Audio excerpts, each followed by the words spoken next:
Halo guys, apa kabar kalian semua? Semoga kalian sehat selalu ya.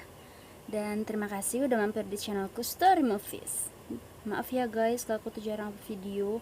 Insya Allah aku akan upload video itu seminggu sekali, yaitu hari Minggu. Dalam kesempatan kali ini aku akan membahas alur cerita yang berjudul Speech, atau dalam bahasa Inggrisnya Regret. Film ini dari negara Belanda dan rilis pada tahun 2013. Aku sendiri tertarik membahas film ini karena film ini menceritakan tentang pembulian body shaming gitu guys. Pokoknya keren banget. Langsung aja ini di alur ceritanya. Film ini dibuka dengan mereka bermain bola basket. Dan mereka dibagi menjadi dua tim, yaitu tim David dan tim Sienna. Mereka memilih anggota untuk masuk ke grup basket mereka. Niels membisikkan David untuk menyebut nama Vera, namun sayangnya Sienna duluan yang menyebutkan nama Vera. Sehingga Vera masuk ke grup Sienna. Dan yang terakhir itu adalah Jochen. Jochen sendiri masuk ke grup David. Permainan basket pun dimulai.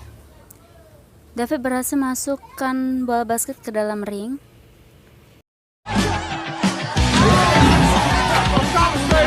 Saat Jochen mendapatkan bola basket tersebut, Sienna merebut paksa bola itu, dan mereka mendapatkan angka. Niels yang sangat marah pun memarahi Jochen. Saat David mendapatkan bola basket, David dengan sengaja memberikan bolanya ke Vera, dan Vera berhasil memasukkan bola ke dalam ring. Saat di ruang ganti, Justin dan Remco, mereka mengambil baju Jochen dan membuangnya di hutan, dekat dengan camp mereka. David hanya melihat mereka dari kejauhan. Sebenarnya David ingin sekali melarang mereka, namun dia tidak memiliki keberanian. Saat Jochen ingin mengambil bajunya, namun dia tidak menemukan bajunya. Dan Justin pun mengambil bra untuk dikenakan oleh Jochen dan menjahili Jochen. Jochen masuk ke ruang ganti dan tak lama kemudian Pak Tino pun datang. Pak Tino memberitahu jika mereka akan berfoto bersama. David mendekati Vera. Tiba-tiba Niels datang dan mendekati Vera. Jongens, ietsjes meer indikken. Bij elkaar. Ja, heel goed. David melihat Jochen keluar dari ruang ganti dan mencari bajunya yang dibuang oleh Justin dan Remco.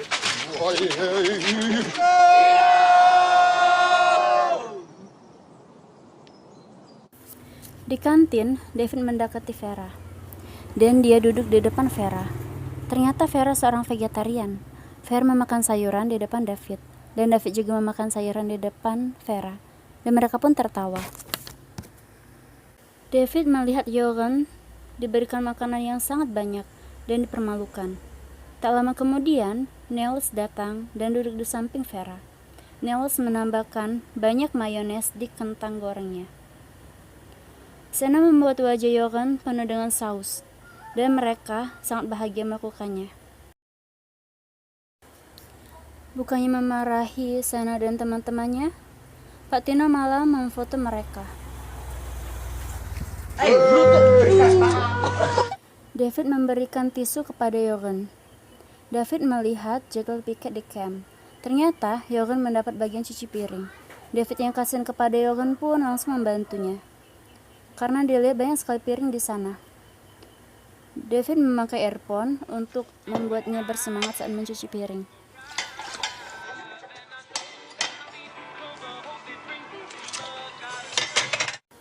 Jochen menuliskan perasaannya dan dia melukai tangannya dengan rokok. David tidak bisa tidur dan dia memandangi Vera. Jochen pun masuk dan tidur di kasurnya.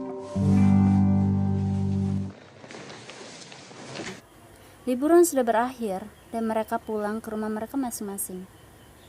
Gurunya, Pak Tony, menyuruh Jochen untuk cepat, dan Jochen mendengar suara anjing yang merintih kesakitan. Jochen mencari sumber suara tersebut dan dia menemukan anjing yang terluka. Jochen mengeluarkan kotak P3K dan mencari minuman untuk anjing itu.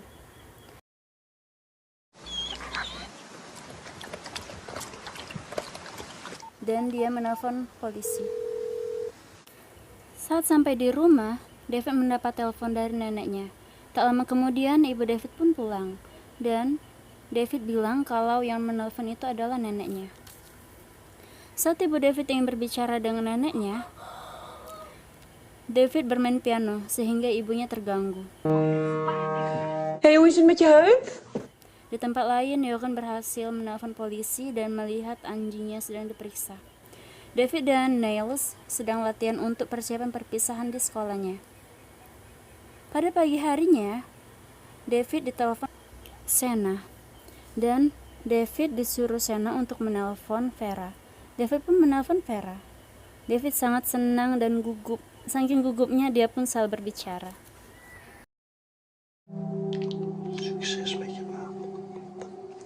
Saat di sekolah, David mendekati Jochen dan menanyakan keadaannya. Jochen bilang jika dia baik-baik aja.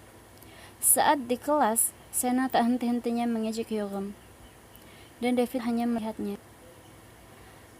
Saat Jochen ingin membeli minum, Sena mendorongnya. Jochen tidak sengaja membuat baju Sena kotor, dan Sena bersama teman-temannya merusak sepeda Jochen. David berusaha untuk menasihati mereka, namun Sena malah melobangi sepeda David. David hanya terdiam, dan Sena pergi bersama temannya. Jochen mendatangi tempat penampungan hewan, dan di sana dia bertemu dengan Vera. Vera bilang jika dia sukarelawan di tempat itu, dan Jochen juga ingin menjadi sukarelawan di sana. Vera bilang dia ingin mengajak Jochen, tapi boncengan sepedanya rusak, dan Vera pergi meninggalkan Jochen. Sementara itu, David sedang memperbaiki sepedanya. Saat di sekolahan, David lupa membawa buku bahasa Perancisnya. Sena meminjamkan bukunya. Saat di kelas, ketika Ibu Lareses sedang menjelaskan, Jochen mencari bukunya yang hilang.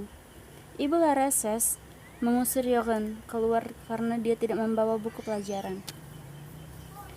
Saat itu, Ibu Lareses bertanya dengan David. Di saat itu juga David sadar kalau buku yang diberikan Sena adalah buku Jochen. David mendengar ada yang bernyanyi di kamar mandi. David pun masuk ke kamar mandi, dan dia melihat ada seorang gadis di sana. David mendekati gadis itu dan meminta nomor ponselnya. Ternyata nama gadis itu adalah Neinke. Saat David berfoto dengan Neinke, Vera melihatnya. David terkejut. Ada Vera di sana. David mencari rumah Jochen. Dia ingin mengembalikan buku bahasa Perancisnya.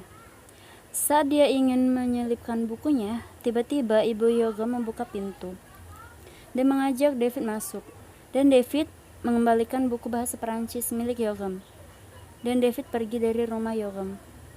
Vera memberikan Jochen minuman, dan dia melihat ada luka di tangan Jochen. Dan Jochen melanjutkan membersihkan kandang. Ibu David membangun karena neneknya membutuhkan bantuan. David pun pergi ke rumah neneknya. Sampai di sana, David disuruh neneknya untuk membersihkan rumahnya. Saat neneknya bercerita, David tidak mendengarkan. Dia sibuk mendengarkan lagu di handphonenya. David mendapatkan SMS dari Niles. David menemui Vera. Saat mereka lagi asyik ngobrol, Niles dan teman-temannya datang, dan mereka menunjukkan foto Neinke dan membuat Vera cemburu. Saat nonton bioskop, Vera menjauhi David. Dia duduk di dekat Niles. Sena dan teman-temannya menghajar Jochen sampai babak belur.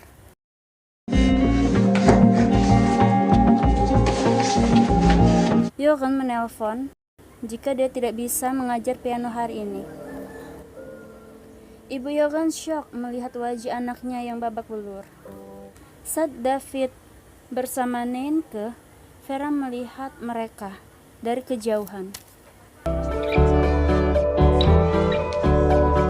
Jochen mengadopsi anjing yang dia temukan. Jochen menamai anjing itu Simon. Pak Tino memberikan mereka foto waktu di camp, dan semua anak senang akan hal itu. Namun di sana tidak ada foto Jochen. Dan Sena mengolok Jochen dan menggunting foto Jochen, dan Vera membela Jochen. Keesokan harinya, Niles dan David membuat dekor untuk konser mereka.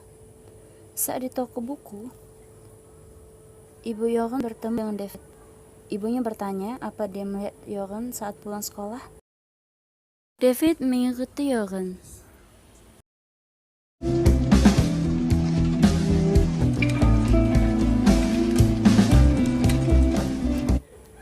Ternyata Jochen bekerja di kantor ibunya David sebagai pengantar koran.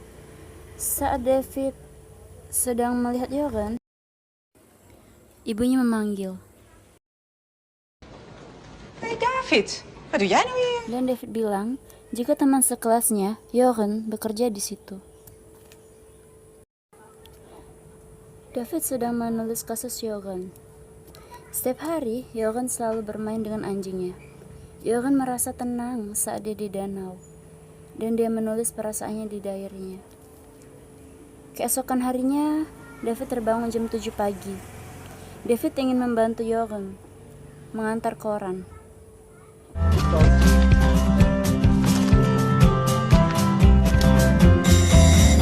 Jochen menulis diary-nya di ruang musik, sementara itu teman-temannya sedang berkumpul melihat konser David.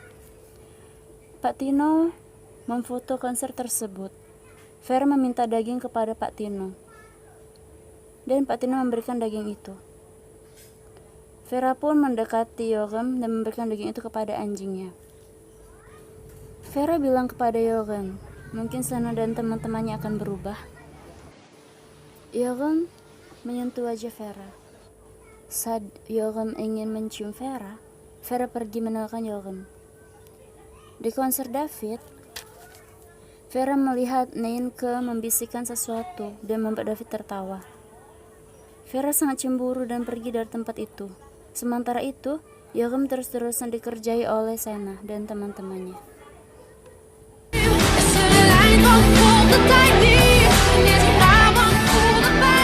Teman Vera bilang kalau Vera ada di penginapan. Jochen yang mabuk mencari Vera. Vera bersembunyi dan bertemu dengan Niels. Vera bilang jika Jochen mencarinya dan dia ingin menciumnya. Tak lama kemudian, ada orang yang ingin masuk ke ruangan itu. Vera yang ketakutan meminta Niels untuk menciumnya. Ternyata pada saat mereka berciuman, yang masuk itu adalah David. David melihat Niels berciuman dengan Vera. Saat Jochen muntah, Sana dan teman-temannya mendorong Jochen hingga dia terjatuh. Jochen memanggil David, berharap David bisa membantunya. Namun David yang sedang patah hati tidak mendengarkan Jochen. Lalu mereka bertiga meludahi Jochen dan tertawa. Saat David ingin pulang, Niels menelpon David. David tidak mengangkat teleponnya. Saat sampai di rumah, David langsung masuk ke kamarnya. Vera dan Niels mereka bermesraan. Namun ternyata itu hanyalah mimpi David. David telah datang ke sekolah. Dia meminta maaf karena terlambat. Namun, Miss Laresses menyuruh David untuk mengatakannya dalam bahasa Prancis. Excusez-moi, madame. Assieds-toi.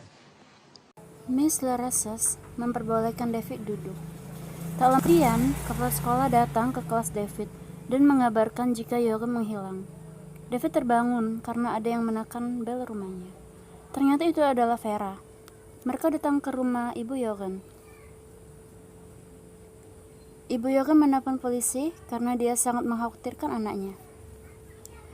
David dan Vera pergi ke rumah Sena dan bertemu dengan ayahnya. Ayah Sena menyuruh mereka masuk. Di sini ayah Sena obesitas sehingga dia tidak bisa berjalan lagi. David bilang jika semua ini adalah kesalahan Sena. Dan Sena menjawab jika dia tidak tahu apa-apa. Vera ingat jika Jochen selalu pergi ke danau. Vera sangat senang melihat anjingnya Jochen. Dan mereka mencari Jochen di tempat itu. Jochen! Jochen! Sim, wat was je, Basje? Alangkah terkejutnya mereka saat melihat Jochen tenggelam di danau. Tak lama kemudian, polisi datang di tempat itu. David sangat menyesal karena tidak menolong Jochen saat dia memanggilnya. Esokan harinya, Kepala sekolah memberikan kabar jika Yogan meninggal. Dia tenggelam di danau dalam keadaan mabuk. David sangat bersedih mendengar kabar itu, dan semua anak syok mendengar kabar tersebut. Sienna dan kedua temannya sangat syok mendengar kabar itu. Begitu pula dengan Pak Tino. Ibu David memberikan David video titipan dari neneknya. David bilang kepada ibunya jika Yogan meninggal. David mencoba memutar video itu di laptopnya, namun tidak bisa, sehingga dia memutarnya di DVD. Ja. En dan gaan we nu naar hem luisteren. David sangat terkejut. Main piano di video itu adalah Yogan. Ternyata Yogan sering mengisi bermain piano di gereja. David bilang jika itu adalah Yogan kepada ibunya. David pergi ke rumah neneknya. Dia menangis dan memeluk neneknya. Pada pagi harinya, David ke rumah Yogan. Dia bercerita jika Yogan memanggilnya, namun dia tidak menghiraukannya karena dia sedang marah kepada temannya. Orang tua Yogan hanya bisa terdiam mendengar cerita David. David sangat menyesal karena tidak menolong Yogan.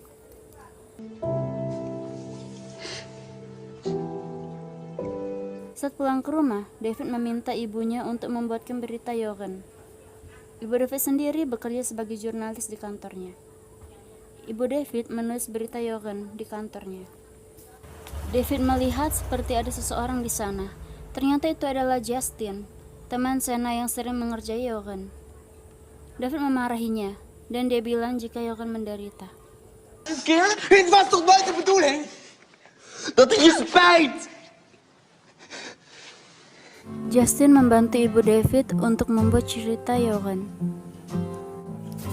Banyak sekali teman Yogan yang ingin membantu ibu David. Keesokan harinya, David menemui Pak Tino. Pak Tino sangat menyesal atas apa yang terjadi kepada Yogan, dan dia memberikan flash disk kameranya. Dia berharap mungkin ada bukti di sana. David mengecek flash disk tersebut, dan dia melihat foto-foto teman-temannya di situ. Sampai akhirnya dia melihat sesuatu yang janggal. David terkejut melihat foto itu. Mam?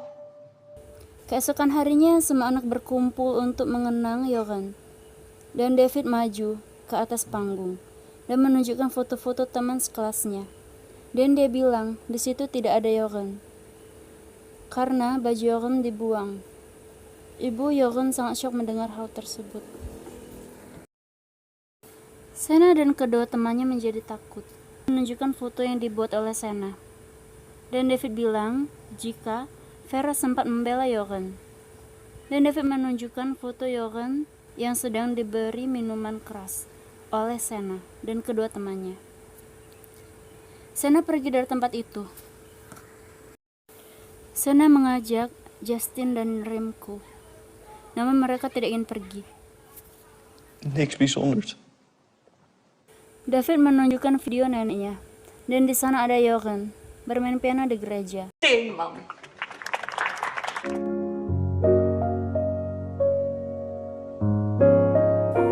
Teman-temannya menangis melihat video itu, dan mereka berkumpul di danau, tempat Yogan tenggelam.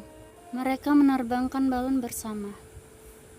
Saat sampai di rumah, Sienna melihat koran, di mana koran itu ada berita Yogan. Ibu Yogan membacakan pesan terakhir yang dibuat oleh anaknya, di mana isi pesan itu, musik adalah hidupku, dan David adalah sahabat terbaikku. Semua orang membaca berita Yogan. Kepala sekolahnya menangis mengetahui apa yang terjadi kepada Yogan. Sienna ditangkap polisi atas apa yang sudah dia lakukan kepada Yogan. Pak Tino membuang bunga di tempat Yogan meninggal. Film pun berakhir. Di film ini kita bisa mengambil banyak hikmah, yaitu 1. Jika ada masalah, curhatlah kepada orang terdekatmu, misalnya ibu kalian. 2. Jika ada teman kita yang tertindas, kita harus menolongnya. Dan peranan guru juga sangat penting dalam lingkungan sekolah. karena guru itu seperti orang tua yang harus memberi perhatian kepada muridnya. 3. Sepintar-pintarnya kamu menyimpan kejahatan, pasti akan terungkap. Dan stop bullying, karena jika kamu melakukan pembulian, berarti kamu sudah melakukan kejahatan, dan kalian harus siap menerima karma atau hukuman atas perbuatan kalian. Sekian alur cerita speech. Jika kalian suka, jangan lupa like, share, komen, dan subscribe. Dan aktifkan lonceng notifikasinya juga ya, agar kalian bisa mendapatkan rekap alur cerita yang dari aku, dan agar aku juga giat untuk merekap alur cerita selanjutnya. Terima kasih atas waktunya dan sampai jumpa. Adios amigos.